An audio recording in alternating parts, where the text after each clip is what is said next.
এই সরকারের বড় একটা সমস্যা, টাকা পাচার ঠেকানো যাচ্ছে না। আপনি দুর্নীতি করলে তো অর্থনীতিতে নিয়ে আসা যায়, টাকা পাচার হয়ে গেলে যে দেশে যায় এই দেশের অর্থনীতির বাজেট হয়ে যায়। আরে আমরা বঙ্গবন্ধুর খুনিরে আনতে পারি না, আর টাকা পাচার করে এই টাকা ফেরত আনবো কিভাবে? এইটা একটা বড় সমস্যা। টাকা পাচার করে আমাদের বাজেট সংকুচিত হয়ে যাচ্ছে। মাননীয় স্পিকার, আরেকটা জিনিস, এই সরকারে রাসেল ভাইপার সাপ চলে আসছে। মাননীয় স্পিকার, এই সাপ আসার কারণে সরকারে যখন সাপ আসে প্রকৃতিতে বেজি থাকে, এই বেজি করে কি সাপরে নিয়ন্ত্রণ করে। কিন্তু এই সরকারে দেখা যাচ্ছে বিভিন্ন জায়গায় রাসেল ভাইপার আছে, কিন্তু বেজি ওই পরিমাণ নাই যে এই সাপরে ধরবে। মাননীয় স্পিকার, আপনি দেখেন এই আমাদের প্রতিষ্ঠানগুলা কত দুর্বল হয়ে গেছে। আমাদের প্রতিষ্ঠান, একজন ভদ্রলোকরে দুদক ধরতে পারে নাই, একজন ভদ্রলোকরে এনবিআর ধরতে পারে নাই, বাংলাদেশ ফাইন্যান্সিয়াল ইন্টেলিজেন্স ইউনিট ধরতে পারে নাই।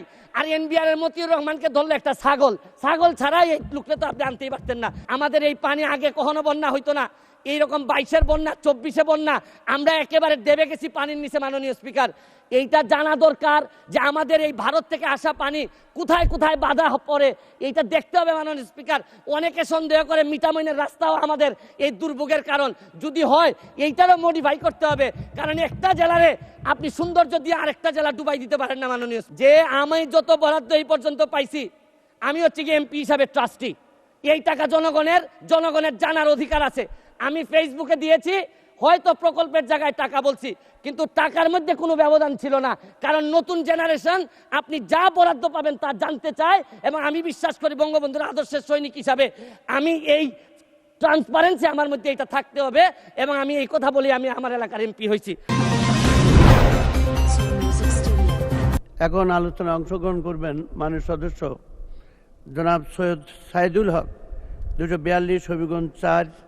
আপনার নির্ধারিত সময় 5 মিনিট। ধন্যবাদ মাননীয় স্পিকার, শুরু করিতেছি মহান আল্লাহর নামে, যিনি পরম করুণাময় এবং অত্যন্ত দয়ালু।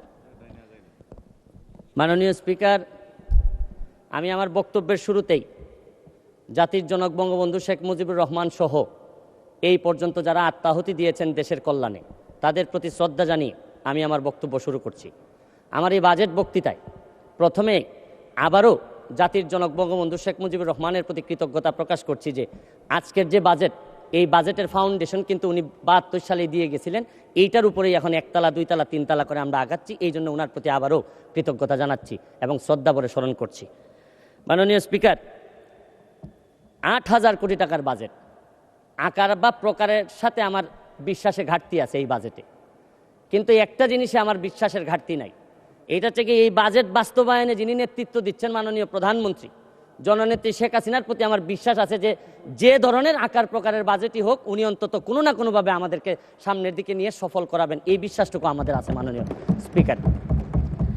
স্পিকার, ট্রেজারি বেঞ্চের যারা আছেন তারা হয়তো বলবেন যে স্বতন্ত্র এমপি হয়ে মাননীয় প্রধানমন্ত্রীর বা লিডার অব দ্য হাউসের, আমি কেন এই কথা বলছি যে উনার প্রতি আমার বিশ্বাস আছে, উনারা এটাও জেনে যাক। গত বছর আপনারা জানেন যে শ্রীলঙ্কা যখন দেউলিয়া হয়, তখন সবাই বলছেন যে বাংলাদেশ আর মাত্র সময়ের ব্যাপার, বাংলাদেশও দেউলিয়া হয়ে যাবে। পাকিস্তান যখন দেউলিয়ার পথে, তখন বলছেন আর একটু সময়ের ব্যাপার। ইন্ডিয়া যখন চাপে পড়ছে, বলছেন যে আর সময়ের ব্যাপার। কিন্তু কোনো সময়ই আমাদেরকে অর্থনৈতিকভাবে দাবায় রাখা যায় নাই। কারণ হচ্ছে গিয়ে ইন্ডিয়া, পাকিস্তান, শ্রীলঙ্কা, তাদের সম্পদ আমাদের চেয়ে কোনো অংশেই কম ছিল না। তবে একটা জায়গায় ঘাটতি ছিল, এদের জননেত্রী শেখ হাসিনা এদের হাতে ছিল না।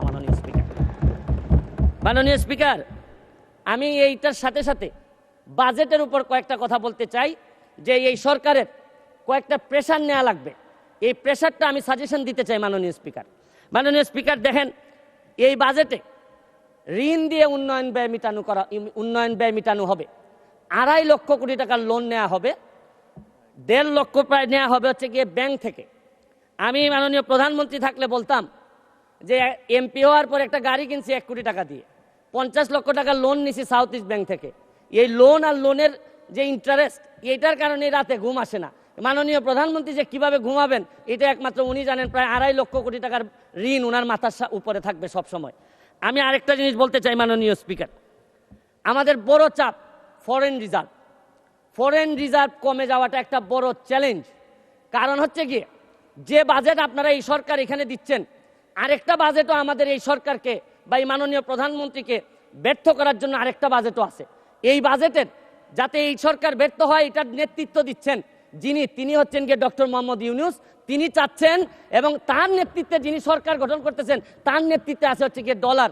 এই ডলার হচ্ছে গিয়ে নেতৃত্বে চাচ্ছে যে আমাদের এই প্রধানমন্ত্রীর এই বাজেট যেন ফেল হোক। আমি আরেকটা জিনিস বলতে চাই, এক্সচেঞ্জ রেট ডেপ্রিসিয়েশন করছেন হচ্ছে গিয়ে রিসেন্টলি আরও 60 টাকা ডলারের সাথে।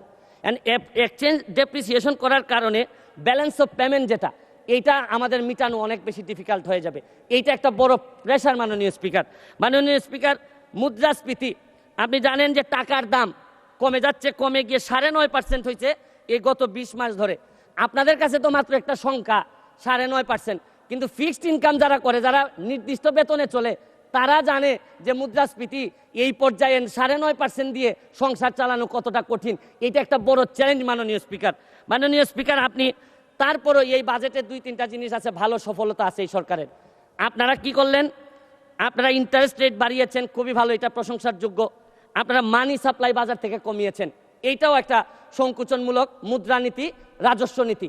এই রাজস্ব নীতি করতে গিয়ে, সংকুচন করতে গিয়ে সবই ঠিক আছে মাননীয় স্পিকার, কিন্তু আমরা নিজেরাই এমপিদের উপরও সংকুচন শুরু হয়ে গেল। আমাদের গাড়ির উপরও 25% একটা প্রস্তাবিত বাজেটে চলে আসলো মাননীয় স্পিকার। আমরা যে জিনিসটা বলতে চাই, কম্পেয়ার করে এই কথা বলতে চাই না স্পিকার, মাননীয় স্পিকার। কাদের সাথে কম্পেয়ার করব আমরা? আমার এলাকায় যত অফিসার আছে সবাই এই সরকার গাড়ি দেয়, নতুন নতুন গাড়ি দেয়, আর আমাদের কিনতে হয়। তাও আমারে ট্যাক্স মওকুফ করার কথা 25% এখন দিতে হবে। কিন্তু আমি মাননীয় প্রধানমন্ত্রী হইলে বলতাম, গত পরশুদিন আমি তো গাড়ি পেয়ে গেছি মাননীয় স্পিকার। গাড়ি পেয়ে যাওয়ার বলবেন, আমি গাড়ি পেয়ে গেছি, আমারে তো কোনো ট্যাক্স নেয় নাই মাননীয় স্পিকার। তবে আমি মাননীয় প্রধানমন্ত্রীকে বলবো যে আমি যেহেতু ট্যাক্সবিহীন গাড়ি নিয়েই আসছি, আমার অন্যান্য কলিগরা তো আনতে পারেন নাই। আপনারা, আমি যেহেতু এটা আমাকে ফ্রি দিলেন আর অন্যান্য আমার কলিগরা ফ্রি পাবে না, এটা ডিসক্রিমিনেশন হয় মাননীয় স্পিকার।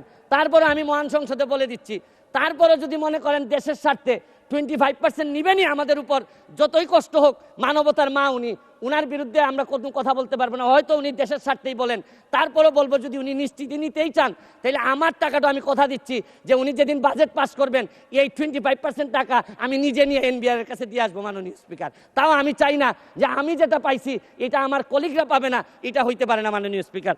মাননীয় স্পিকার, আপনি দেখেন টাকা পাচার এই সরকারের বড় একটা সমস্যা। টাকা পাচার ঠেকানো যাচ্ছে না। আপনি দুর্নীতি করলে তো অর্থনীতিতে নিয়ে আসা যায়, টাকা পাচার হয়ে গেলে যে দেশে যায় এই দেশের অর্থনীতির বাজেট হয়ে যায়। আরে আমরা বঙ্গবন্ধুর খুনিরে আনতে পারি না, আর টাকা পাচার করে এই টাকা ফেরত আনবো কিভাবে? এইটা একটা বড় সমস্যা। টাকা পাচার করে আমাদের বাজেট সংকুচিত হয়ে যাচ্ছে মাননীয় স্পিকার। মাননীয় স্পিকার, আরেকটা জিনিস, এই সরকারে রাসেল ভাইপার সাপ চলে আসছে মাননীয় স্পিকার। এই সাপ আসার কারণে সরকারে যখন সাপ আসে প্রকৃতিতে বেজি থাকে, এই বেজি করে কি সাপরে নিয়ন্ত্রণ করে। কিন্তু এই সরকারে দেখা যাচ্ছে বিভিন্ন জায়গায় রাসেল ভাইপার আছে, কিন্তু বেজি ওই পরিমাণ নাই যে এই সাপরে ধরবে মাননীয় স্পিকার। আপনি দেখেন এই আমাদের প্রতিষ্ঠানগুলা কত দুর্বল হয়ে গেছে। আমাদের প্রতিষ্ঠান, একজন ভদ্রলোকরে দুদক ধরতে পারে নাই, একজন ভদ্রলোকরে এনবিআর ধরতে পারে নাই, বাংলাদেশ ফাইন্যান্সিয়াল ইন্টেলিজেন্স ইউনিট ধরতে পারে নাই, আর এনবিআর এর মতিউর রহমানকে ধরলে একটা ছাগল ছাড়াই এই লোকটা তো আপনি আনতেই পারতেন না। ছাগলের কাণ্ড হওয়ার কারণে আর ফেসবুক ভাইরাল। 1 মিনিট বক্তব্য আপনার বরাবর অ্যাপ্লিকেশন আছে, আমি 247 ইনভোক করতেছি। এখানে 247 হচ্ছে কি আমার বিরুদ্ধে, এখানে একজন মাননীয় সংসদ সদস্য আমার বিরুদ্ধে অভিযোগ দিয়েছেন। আমার আত্মপক্ষ সমর্থনের সুযোগ দেওয়ার জন্য, আমি সময় দেওয়ার জন্য আপনার কাছে দাবি জানাচ্ছি। মাননীয় স্পিকার, এখন আসেন আপনারা বেনজির কাণ্ড, মাননীয় সাবেক আইজিপি উনি এত বড় হয়ে গেলেন, মন্ত্রণালয়ে জানলো না, মাননীয় স্বরাষ্ট্রমন্ত্রী জানলেন না। এই বাচ্চাটা এত বড় হয়ে গেল, আর কিছুদিন সুযোগ পাইলে পুরা গোপালগঞ্জ কিনে ফেলতেন এই বেনজির সাহেব। তারপরে এইটার দায় এই মন্ত্রণালয় এড়াইতে পারে না মাননীয় স্পিকার। এখন আপনারা কালো টাকা সাদা করবেন, আমার কোনো অসুবিধা নাই। যদি মনে করেন টাকা রয়ে গেছে, কিছু টাকা জমানো বা বিভিন্ন অলস টাকা রয়ে গেছে, এটারে সাদা করবেন, কোনো অসুবিধা নাই। কিন্তু এই সাদা করার মধ্য দিয়া বেনজির আর মতিউরের টাকাও যদি সাদা হয়ে যায়, আর এদের ভবিষ্যৎ প্রজন্ম উত্তরাধিকার, আদর্শের উত্তরাধিকার যারা, তাদের টাকাও যদি সাদা হয়, তাহলে এই সময় শেষ, 1 মিনিটে শেষ করুন স্পিকার। মাননীয় স্পিকার, এরপরে আমি বলতে চাই, মাননীয়, আমি সিলেটের মানুষ, আমার সিলেটে আমি যখন বক্তব্য রাখতেছি লক্ষ লক্ষ মানুষ পানিবন্দী। আমি আপনার মাধ্যমে মাননীয় প্রধানমন্ত্রীর কাছে দাবি রাখতে চাই, একটা হাইড্রোলজিক্যাল একটা রিসার্চ করেন। আমাদের এই পানি আগে কখনো বন্যা হইতো না, এইরকম 22-এর বন্যা, 24-এ বন্যা, আমরা একেবারে দেবে গেছি পানির নিচে। মাননীয় স্পিকার, এইটা জানা দরকার যে আমাদের এই ভারত থেকে আসা পানি কোথায় কোথায় বাধা পড়ে, এইটা দেখতে হবে। মাননীয় স্পিকার, অনেকে সন্দেহ করে মিঠামইনের রাস্তাও আমাদের এই দুর্ভোগের কারণ। যদি হয় এইটারও মডিফাই করতে হবে, কারণ একটা জেলারে আপনি সৌন্দর্য দিয়ে আরেকটা জেলা ডুবাই দিতে পারেন না। মাননীয় স্পিকার, আমি হাইড্রোলজিক্যাল স্টাডি এবং এই স্টাডির ফলাফল আমাদের সামনে নিয়ে আসার জন্য দাবি জানাচ্ছি। মাননীয় স্পিকার, মাননীয় স্পিকার, একজন সংসদ সদস্য আমার ব্যাপারে অভিযোগ তুলছেন যে আমি যে বরাদ্দ পাই এইটা ফেসবুকে দিয়ে দিছি। 25 লক্ষ টাকার 25 কোটি টাকার কথা বলা হয়েছে। আমি বরাদ্দ, মাননীয় সদস্য, আজকে বক্তার তালিকা অনেক বড়, 1 মিনিটে শেষ করুন। আমি শেষ করে দিব। শেষ করুন। আমি বলতে চাই যে আমি যত বরাদ্দ এই পর্যন্ত পাইছি, আমি হচ্ছে কি এমপি হিসাবে ট্রাস্টি। এই টাকা জনগণের জানার অধিকার আছে। আমি ফেসবুকে দিয়েছি, হয়তো প্রকল্পের জায়গায় টাকা বলছি, কিন্তু টাকার মধ্যে কোনো ব্যবধান ছিল না। কারণ নতুন জেনারেশন আপনি যা বরাদ্দ পাবেন তা জানতে চায়, এবং আমি বিশ্বাস করি বঙ্গবন্ধুর আদর্শের সৈনিক হিসাবে আমি এই ট্রান্সপারেন্সি আমার মধ্যে এটা থাকতে হবে, এবং আমি এই কথা বলি আমি আমার এলাকার এমপি হয়েছি। মাননীয় স্পিকার, আমি মাননীয় প্রধানমন্ত্রীকে চিনি। আমার একটা বিশ্বাস, সব দুর্যোগের মধ্যেও উনি আমাদেরকে পার করাবেন। কারণ আমাদের মাননীয় প্রধানমন্ত্রী বঙ্গবন্ধু কন্যা, উনি এমন এক পাখি যিনি ডালের উপর বসেন ঠিকই, কিন্তু তার ভরসা ডালের উপর না, তার ভরসা পাখার উপর। কারণ বিশ্ব ব্যাংকও ভাবছিল যে ডাল ভেঙে উনি পড়ে যাবেন, পদ্মা সেতু বানাইতে পারবেন না, কিন্তু ঠিকই ডাল ভাঙার কারণে পড়েন নাই, নিজের পাখা দিয়ে ঠিকই বিশ্ব ব্যাংকে। ধন্যবাদ মাননীয় সদস্য, আপনাকে অসংখ্য ধন্যবাদ।